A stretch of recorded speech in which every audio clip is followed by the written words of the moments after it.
To love at all is to be vulnerable. Love anything, and your heart will be wrung and possibly broken. If you want to make sure of keeping it intact, you must give it to no one, not even an animal. Wrap it carefully round with hobbies and little luxuries. Avoid all entanglements. Lock it up safe in the casket or coffin of your selfishness. But in that casket, safe, dark, motionless, airless, it will change. It will not be broken. It will become unbreakable, impenetrable, irredeemable. To love is to be vulnerable, by C.S. Lewis. Good morning to all of you. I'm delighted to be here with you all. And maybe your brain feels a little bit like mine this morning. I'm just about filled to capacity, but I'm going to see if we can squeeze in a little bit more. I think I had a good introduction, so I won't tell you more about myself except that I had a brand new niece born since I was here, so I can't wait to go home and meet Alea. As was mentioned, the subject that we're going to look at this morning is unselfish love. My whole title is The Fragrance of Unselfish Love. And I was wondering why we would compare unselfish love to fragrance. And I've spent a lot of time thinking about this in the last few months and weeks. And it's been so healthy for me to have this thing niggling in the back of my mind for like literally 9 or 10 months. As I've had conversations and listened to sermons, it's kind of been there and kind of been a tethering point for me to come back to. Maybe God knew that I needed to think about it for 10 months. But the longer I think about it, the more I think that fragrance is a really fitting analogy for unselfishness. Maybe you were hoping that this morning I was going to hand you a package of seeds that you could take home and plant in this garden that we've been building all weekend, or a package of magic fertilizer. And unfortunately, I don't have a neat little package for you. But I want to ask you a bunch of the questions that I've been asking myself and let you in on a few of the ideas. This morning, I don't come to you with answers. I have a lot of questions and a lot of ideas. And I hope that this can get your brain thinking down some of these lines and you can take it even further than I have. So we're going to start by thinking about fragrance. Fragrance is silent. There's no show. There's no sound. Fragrance is not manufactured or somehow put on. Fragrance just is the result or the outpouring of a product.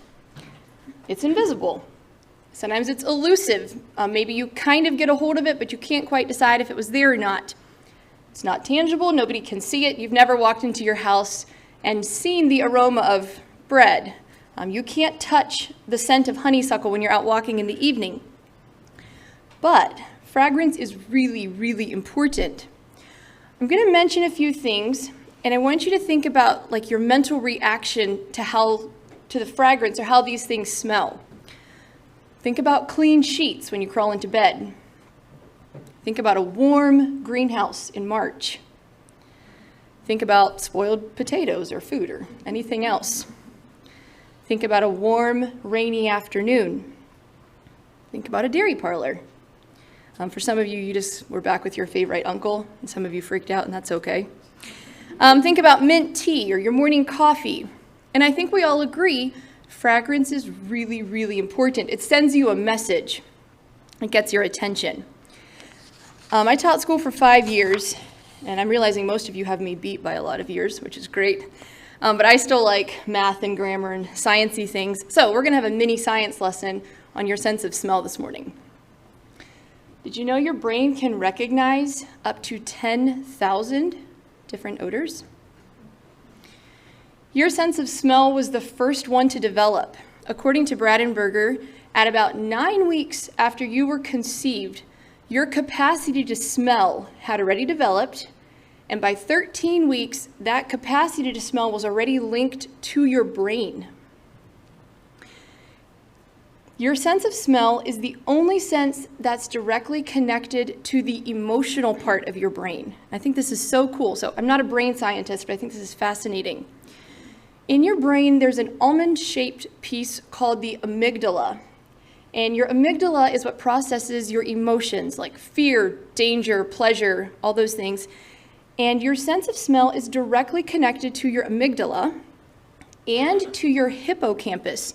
And I did not make this up. Your hippocampus is where your long-term memories are made and stored. And this is why you can smell something and it triggers like really strong emotions or feelings from a long time ago. So, I propose to you this morning that unselfish love is a really good comparison to fragrant, because unselfish love is the lifestyle result of who you are in Jesus. It's not a show. Often it's silent. You can't manufacture it for any length of time. True unselfishness needs to be coming out of your connection to Jesus, or it's not going to last.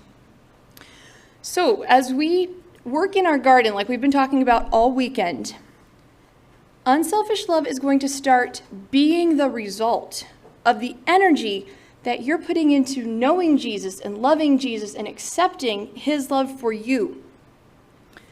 And yes, all analogies break somewhere. So you're human, I'm human. Our world is broken. And that means while unselfish love is a result, you're also going to have to work on it. It needs to be refined. You're going to have to be intentional. Being unselfish is not going to just happen. The idea of unselfish love is a huge idea. You can picture it being a country. If somebody came and landed in Utah right now and spent some time there and then went back to wherever they're from and said, I experienced the USA, we would all be like, there's a lot you didn't see. What about these beautiful places in Ohio where you can actually see the sunrise and the sunset? What about the sandy East Coast, the rocky West Coast, the Blue Ridge Mountains? Think of the place where you're from. And it feels like injustice to the country, right? For them to go back and said that they experienced it. And that's what we're going to do. That's what we're going to do to unselfish love this morning. I'm going to try to get a practical view. We're going to try to be accurate, but there's no way I can do it justice. So we're going to start in Scripture. I want you to think of some of the unselfish people that pop to your mind when you think about it. Are there any names you want to tell me? Who strikes you as being unselfish in the Bible? Jesus. Sorry? Abigail. Dorcas, Abraham, Ruth, Hannah, Jonathan, Esther. That's great. I think a lot of the Bible characters, we could think of unselfishness somewhere in their lives. We're going to start by talking about Jesus, because I think he's our greatest example, and we could spend the whole morning here. But I chose two verses that I think kind of sum up his life, and that's Mark 10:45 and John 10:10. Mark 10:45 says, "For even the Son of Man came not to be ministered unto, but to minister, and to give his life a ransom for many." And John 10:10, the last half of the verse says, "I am come that they might have life, and that they might have it more abundantly."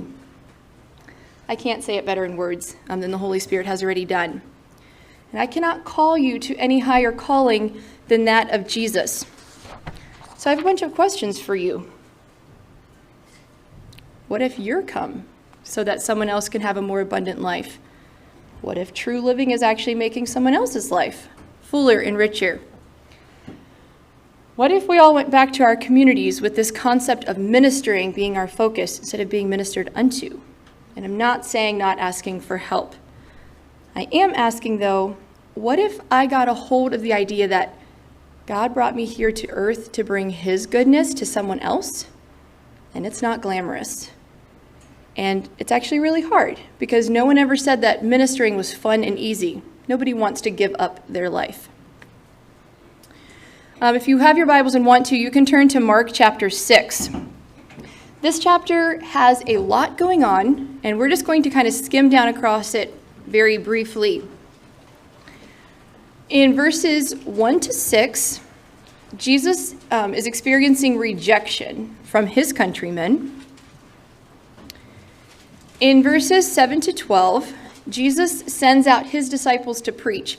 And I have a lot of questions about how that actually worked. These guys were fishermen. They hadn't been with Jesus that long. How did this whole thing functionally work? I don't know. In verses 14 to 29, we're going to stop and imagine what this actually looked like. I think sometimes we just read our Bibles because we've heard these stories all our lives. This is a true story. These are real people, and they had real feelings like us. So John the Baptist and Jesus are related. They probably did stuff together growing up. They were cousins. They're both engulfed in radical ministry. And John had baptized Jesus. Maybe they had conversations that we don't know about. But they've done a lot of their lives kind of similarly. And at this point in Mark, John is imprisoned. And we had this wild birthday celebration. He gets beheaded.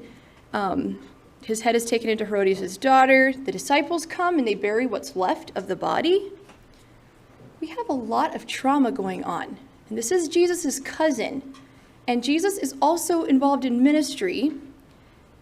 And he knows that his ministry is also going to end in death. And it's not going to be a neat air-conditioned funeral home, right? It's going to be a cross.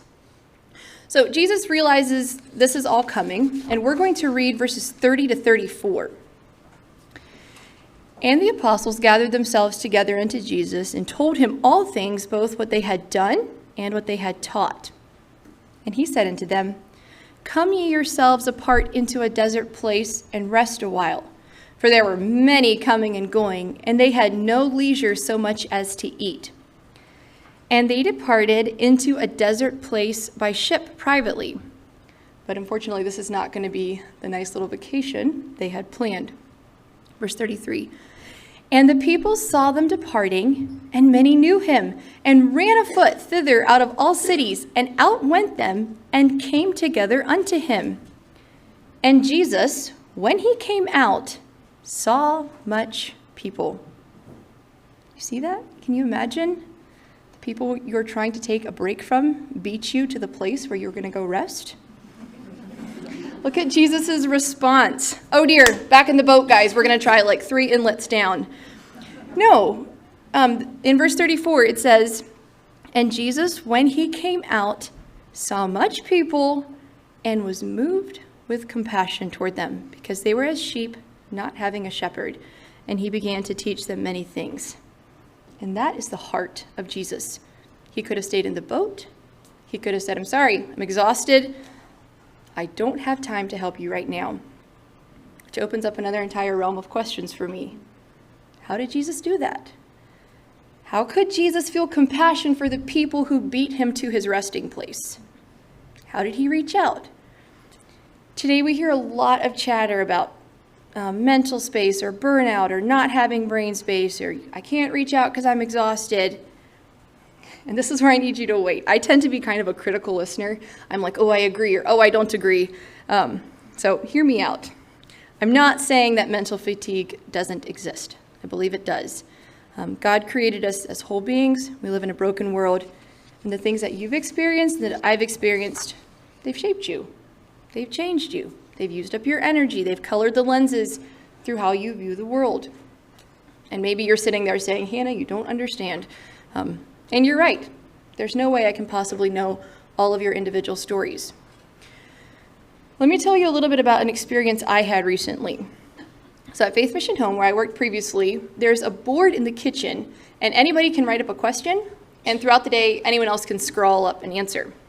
So it makes fun discussion throughout the day. And I don't know who it was, but somebody that day wrote up the question, what's the best piece of advice you've ever been given? So it was like random things all scattered around it. And somebody had written down the answer, you can always say no. And I was sitting there agreeing with that because I think some of us should say no more. And another girl walked in and kind of offered pushback on it. She was like, she thinks people are saying no when they should be saying yes, at least some people. Remember what I said about being a critical listener? I right away mentally disagreed with her. But we kind of chatted about it. And I think she has a point. Maybe she's more right than I would even like to admit. I think sometimes maybe we're being selfish. Maybe I don't want to teach Bible school at my church because I don't actually feel like having 5 evenings of my week tied up. By the way, I typed that sentence and then I went back and signed up for VBS because I had looked at it that morning and I was like, I really don't feel like teaching. And then I figured I should practice what I preach, and so I signed up. It turned out being a good week. My sister-in-law said that she thinks there are 2 groups of people. Some of you should be saying no more. Some of you should be saying yes more. Some of us don't know where we fit, right? I don't have the answers. When should you be saying yes? When should you say no?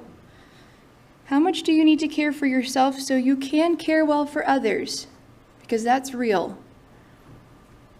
What should that care look like? Have I bought too much into society's ideas on hours of self-care? Am I using my time wisely? And if I am burned out, why? What's making all the extra stress in my life? Is there something I should be saying no to? Or is there something I'm balking at that I should say yes to? I'd also like to encourage you in this. If you are dealing with a lot mentally right now, that is so real, and you are not alone. And Jesus sees you right now, in whatever place you find yourself, and his heart is moved with compassion. A few years ago, my sisters pushed me to go get counseling. It was not a magical cure forever, but it was life-changing. And if you want to know more about that, you can come ask me later. I'm positive you have lots of opinions and ideas on all the things I've just launched, and I would love to hear those, so you can shoot me an email or come talk to me. Maybe this final scripture that I'm going to read holds a bit of an answer, and I'm going to read you Philippians 2, 5 through 8. I'm going to read it to you in the NIV. This is about Jesus' death, and I think maybe this is his greatest example of unselfishness. Philippians 2, 5. In your relationships with one another, have the same mindset as Christ Jesus, who, being in very nature God, did not consider equality with God something to be used to his own advantage. Rather, he made himself nothing by taking the very nature of a servant, being made in human likeness. And being found in appearance as a man, he humbled himself by becoming obedient to death, even death on a cross. And I think verse 5 is the key to unselfish love. It says, have the same mindset as Jesus Christ. Earlier I told you that I think unselfishness is a lifestyle result, and I think it's about Jesus giving us a mind like his, which then infuses every part of us. You all called out a lot of different names. I'm going to touch on just a few other examples in Scripture. Again, I invite you to stop and think of them as real people. I chose several women from the Bible. So these are real women. They have real feelings. I agree, their culture is different than yours and mine, but they were real people. The first one is Rebecca. So she's out with the sheep. A random man shows up at the place where she's working, asks for a drink. She gives him a drink. And then she offers to water his camels. Did you know a camel, if it's thirsty, can drink up to 30 gallons? So very possibly Rebecca hauled like 300 gallons of water by hand. And then she goes with Eliezer to be the wife of a man she had never met in a land she had never seen. Somebody mentioned Ruth. She returned with her mother-in-law. Moab and Judah were not friends. So she went into a country that was possibly in enmity against her. There was probably a language barrier. There's probably a culture barrier. She left her friends. She left her family. She left all the familiar. Think about the widow that Jesus and his disciples saw at the temple. She threw in 2 mites. And I don't know if Jesus meant it completely literally or if it was partially figurative, but it looks like she kind of threw in most of the rest of what she had left, or most of her money up to that point. There's so many more examples of unselfishness we could discuss. And I love good conversations. I love when we sit down and think about big ideas and what they mean and how they can work and all those things. But I'm also a huge fan of things being practical. So we're going to get into the practical side of being unselfish. What might this look like in our daily lives? So I have a bunch of suggestions of ways we can serve, ways we can give our time and energy. I know that our communities differ some, our cultures are different, but I know that all of us experience blessings when we serve in intentional ways, even when it's hard. So as was mentioned, I had the opportunity of serving at Faith Mission Home for just over 20 months, and I absolutely loved it. And it's true. It's long hours and it's very little pay. And the staff are pushed to give, and I hope I learned something about being unselfish. But I think that the students, these and many more, are the clearest demonstration of unselfish love that I have ever met in my life. Nicole, there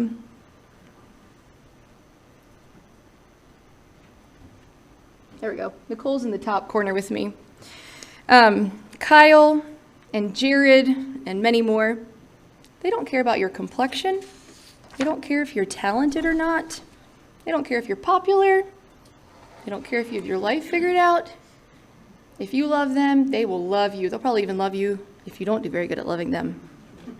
They love everyone. And you know, in a place like that, there are some people that you're going to find hard to love. And one day it hit me that this is what it looks like to love like Jesus. Kyle's not prejudiced. He'll hold the hand of anyone that's there. I was so struck by how the students love person after person after person after person. One of my friends served as a domestics at Penn Valley. I can't imagine cleaning that many bathrooms and making that many beds.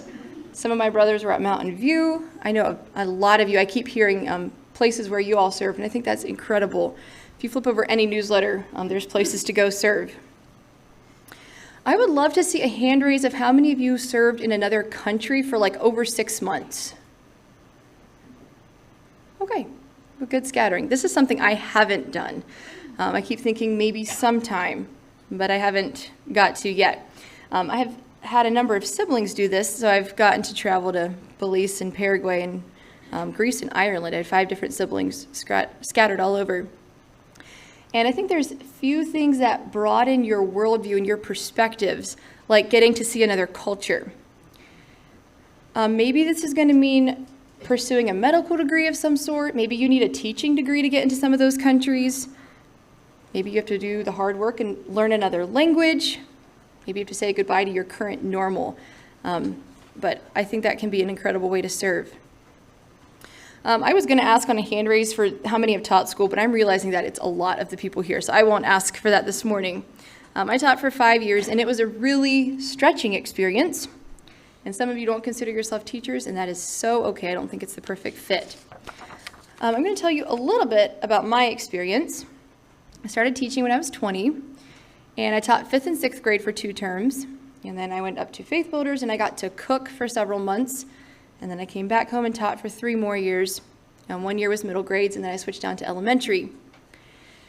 And I think most of us face those moments when we feel so lost in our own home communities in that odd transition stage. And being a teacher helped me to plug back in when I moved home from Faith Builders. And I know this isn't going to work for everyone, but it was helpful for me. It was so helpful that the children there loved me. And you all know this. If you're an elementary teacher, you are literally cooler than the president. You're that cool to the little people and to all their little siblings.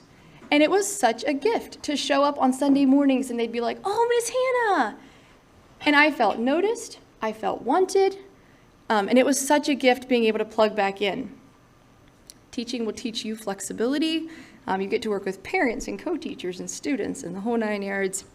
It's a place where I was able to give my time and ideas. And it's funny now, the boys that I taught, they're now like 18 and 19-year-olds, and they're all like way taller than me. And sometimes they have devotions at church, and it just feels funny. Sometimes I hear them getting ready to hash memories from my first year, and I kind of cringe because I made a lot of mistakes that I won't tell you about. But it's such a privilege to be counted in their list of teachers. I think unselfish love also gets really nitty-gritty and really, really practical. And I think these are maybe some of the hardest, but maybe the most obvious ways of living unselfishly. I think unselfishness is listening. And the next few points are going to have some overlap with what was shared earlier, especially in the last two sessions. Active listening. It means good eye contact. It means putting away distractions. Did you know your phone can stay in your backpack for a whole hour while you're listening to your friend? It's trying to hear the heart behind someone's statements, even if the statements were kind of shocking. Don't show the shock. They probably just needed to get it off their chest. It's trying to see life from their point of view. It's not formulating answers while they're talking. Maybe you have to ask another question to make sure you actually understand correctly. And I wish I had this mastered. I don't. I hope I'm slowly learning. I think unselfishness is supporting through the hard times and celebrating in the good times. You all know that it's really hard to grieve alongside and support a friend who's in deep water. It's exhausting. But have you ever considered that celebrating with that friend or a different one is maybe just as hard? Maybe sometimes even harder? There were so many dating couples that came out of my Term at Faith mission, and it's beautiful, and I wouldn't change it. But it's really hard. And it was really hard, especially when one of my best friends started dating. And I'm a little embarrassed and not exactly proud of how I handled some of my emotions. And here again, I think we have different groups of people. Some of you are really good at celebrating others. And when stuff gets messy, you would rather not show up. I think some of us do well at floundering alongside our friends in the messy seasons. But then when it looks like our friend got what we wanted, we have to really fight against being cynical and resentful and bitter. So, do I have the kind of unselfishness it takes to genuinely congratulate a friend and celebrate with them in their happy and be with them in their sad? This might be a strange one, but what about fasting? I think fasting is a way to be unselfish. You're telling God, I'm going to lay down food or media or whatever you choose to fast from for a certain amount of time. You're saying, I'm going to focus on you. I'm not going to take what I want right now. I think intentional conversations, and Valerie gave you all a great jump start with that list of 50 questions. I think intentional conversations can be tricky, and I think it does come a lot more easily for some people than for others. I think the rest of us could learn it if we practiced. I have one friend in particular, and she's an expert at this. She wants to hear what you think, what opinion you have, how you feel about something. And that makes us feel valuable and wanted and gives us relationship and connection, gives us a voice. So I'm going to suggest that you practice this. Maybe the next time before you host someone, before you ride somewhere with someone, before you meet up, stop and think of like 2 things you could ask them. And maybe you and her are good enough friends that the conversation's going to just happen, and that's great. But it can be a huge gift to someone else if you stop and think, okay, what have they been doing? What could I ask them that will make them know that I actually care about their life? Maybe you have no idea what's happening in their life. I have moments like this after church when I'm like, I have no idea what's happening in this person's life. I have no idea what to ask. Maybe it's okay to ask, what have you been thinking about recently? What do you wish you could tell someone? Try to think of what they've been doing. And maybe they don't want to talk about it, and that is so okay. Don't push them, but maybe they do want to talk and nobody asked and actively listened. We don't often think of this one in connection maybe to unselfishness, or I didn't, but I think it's really huge, and that is being vulnerable. So your posture says a lot about who you are, and the way you're living your life is a posture. So I'd like all of you to sit up straight and cross your arms.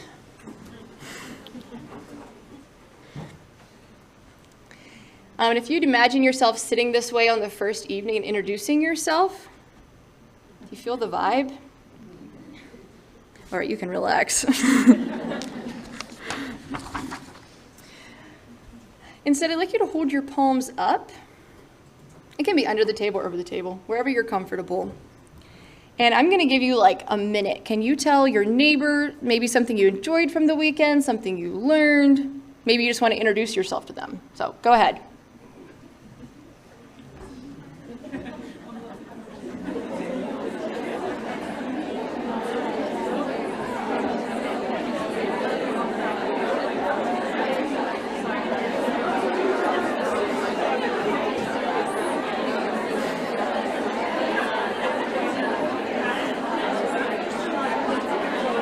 Okay.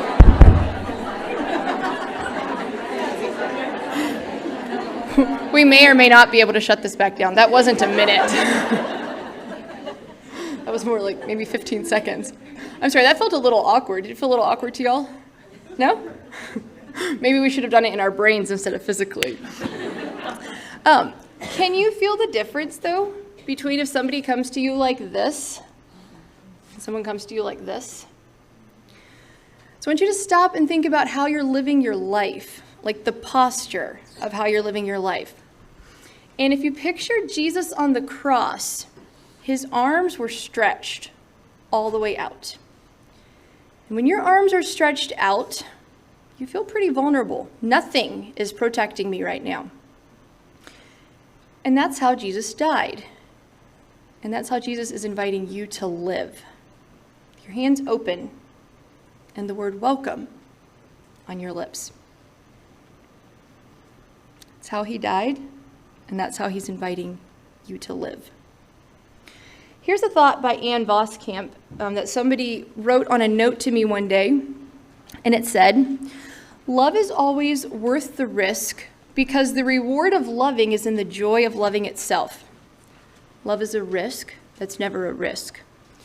Loving is itself the greatest outcome because loving makes one more beautiful, more like broken-hearted beauty himself. The risk of vulnerable communion always leaves you tasting the grace of Christ. No matter what the outcome looks like, if your love has been poured out, your life will be successful." Alrighty, unselfishness is being gracious in the little interruptions. You've got a plan, you're on your way somewhere, and someone says, "Oh, hey, can you fill in for me? Can you swing by the church and pick something up on your way over? Can you fill in the blank? Can you? Can you do it graciously?" Because I think that's being unselfish. I've heard some of you mention this weekend, that you're caring for aging parents. That is unselfishness, and I want to bless you in that. There's a lady from my church that I admire so much, and she's helping to care for her mother-in-law right now. And sometimes I see them leave church on Sunday, and she helps her mother-in-law climb into the front seat, and her husband jumps in to drive, and then she climbs in the back. And I think that is living unselfishness. There are so many of you that are living unselfishly in a way that I didn't mention. You're staying in your home community maybe. You're plugging in there, you're alive and growing, and you're content to be in the background and support others. I believe that contentment and unselfishness go hand in hand, and I actually admire you all a lot. I love children's stories, so I'm going to read you one of my favorite kids' books this morning. And the story is Miss Rumphius by Barbara Cooney. I'm curious how many of you know this book. Oh, good, only a few.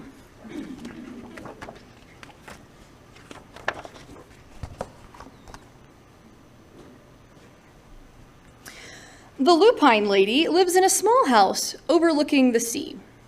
In between the rocks around her house grow blue and purple and rose-colored flowers. The lupine lady is little and old. She has not always been that way. I know. She's my great aunt, and she told me so. Once upon a time, she was a little girl named Alice who lived in a city by the sea. From the front stoop, she could see the wharves and the bristling masts of tall ships.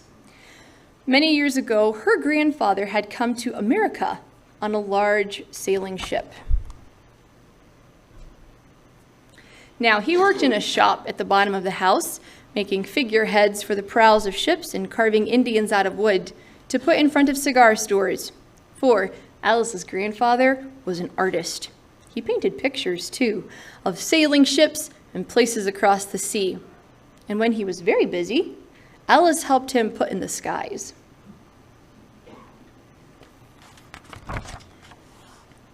In the evening, Alice sat on her grandfather's knee and listened to his stories of faraway places. When he had finished, Alice would say, "When I grow up, I too will go to faraway places. And when I grow old, I too will live beside the sea." "That is all very well, little Alice," said her grandfather, "but there is a third thing you must do." "What's that?" asked Alice. "You must do something to make the world more beautiful," said her grandfather. "All right," said Alice, but she did not know what that could be. In the meantime, Alice got up and washed her face and ate her porridge for breakfast. She went to school and came home and did her homework. And pretty soon she was growing up. Then my great aunt Alice set out to do the 3 things she had told her grandfather she was going to do. She left home and went to live in a city far from the sea and the salt air. There she worked in a library, dusting books and keeping them from getting mixed up, and helping people find the ones they wanted. Some of the books told her about faraway places, and people called her Miss Rumphius now.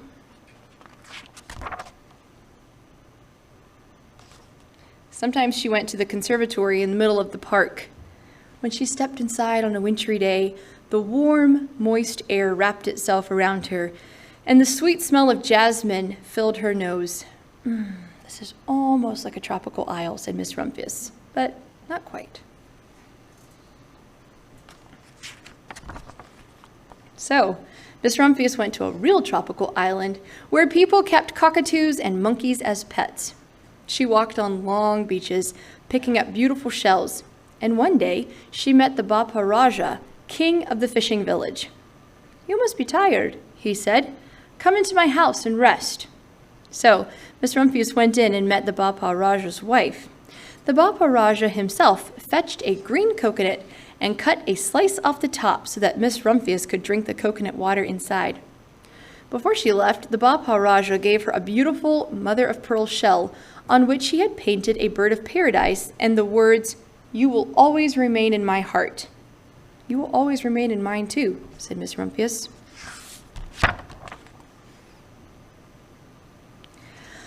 My great-aunt, Miss Alice Rumphius, climbed tall mountains where the snow never melted. She went through jungles and across deserts. She saw lions playing and kangaroos jumping, and everywhere she made friends she would never forget. Finally, she came to the land of the lotus eaters, and there, getting off a camel, she hurt her back. "What a foolish thing to do," said Miss Rumphius. "Well, I've certainly seen faraway places. Maybe it's time to find my place by the sea." And it was. So she did.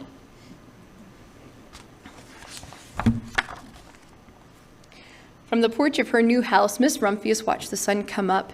She watched it cross the heavens and sparkle on the water, and she saw it set in glory in the evening. She started a little garden among the rocks that surrounded her house, and she planted a few flower seeds in the stony ground. Miss Rumphius was almost perfectly happy. "But there's still one more thing I have to do," she said. "I have to do something to make the world more beautiful. But what? The world is already pretty nice," she thought, looking out over the ocean. The next spring, Miss Rumphius was not very well. Her back was bothering her again, and she had to stay in bed most of the time. The flowers she had planted the summer before had come up and bloomed in spite of the stony ground. She could see them from her bedroom window, blue and purple and rose-colored. "Lupines," said Miss Rumphius with satisfaction. "I've always loved lupines the best." I wish I could plant more seeds this summer so I could have still more flowers next year. But she was not able to.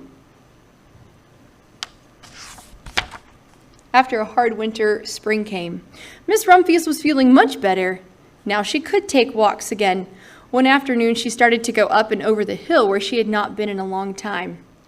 "I don't believe my eyes," she cried when she got to the top.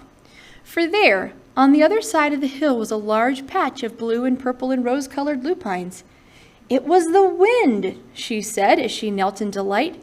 "It was the wind that brought the seeds from my garden here, and the birds must have helped." And then Miss Rumphius had a wonderful idea.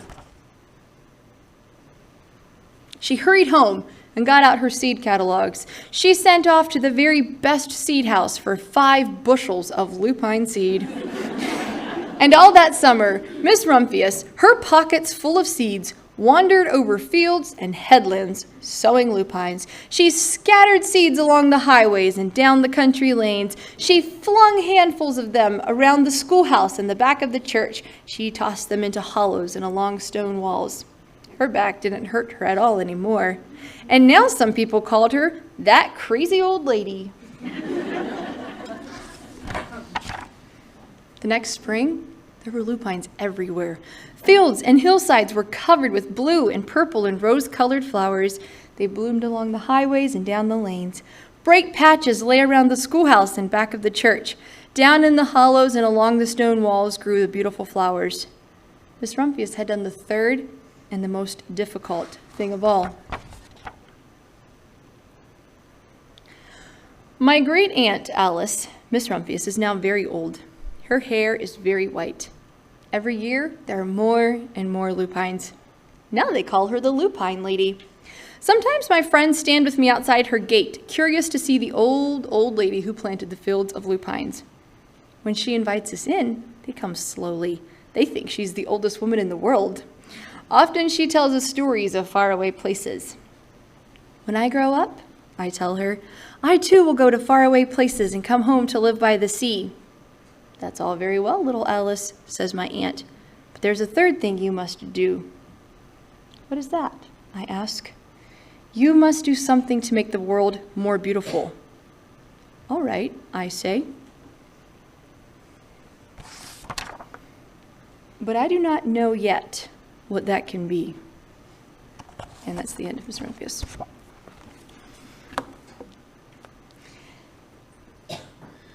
My formal yet slight whirlwind of this country of unselfish love is done. We covered a lot of ground. We could have spent a lot more time here. Mostly, I hope this inspired you to think of ways that you can follow the example of Jesus and live more unselfishly. In conclusion, I'd like to remind you of 2 things. First, Jesus sees you right now in whatever condition you find yourself, and his heart is moved with compassion. It's moved with compassion not because of who you are, but because of who he is, the incarnation of unselfish love. Secondly, Jesus invites you to live out that unselfish love to the people around you in potentially tiny and really nitty-gritty daily ways. You only get to live your life one time, and this is your chance to make the world a more beautiful place. I leave you again with the words of C.S. Lewis. To love at all is to be vulnerable. Love anything, and your heart will be wrung and possibly broken. If you want to make sure of keeping it intact, you must give it to no one, not even an animal. Wrap it carefully around with hobbies and little luxuries. Avoid all entanglements. Lock it up safe in that casket or coffin of your selfishness.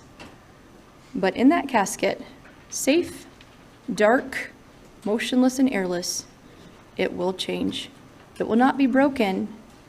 It will become unbreakable, impenetrable, irredeemable. To love is to be vulnerable. Thank you.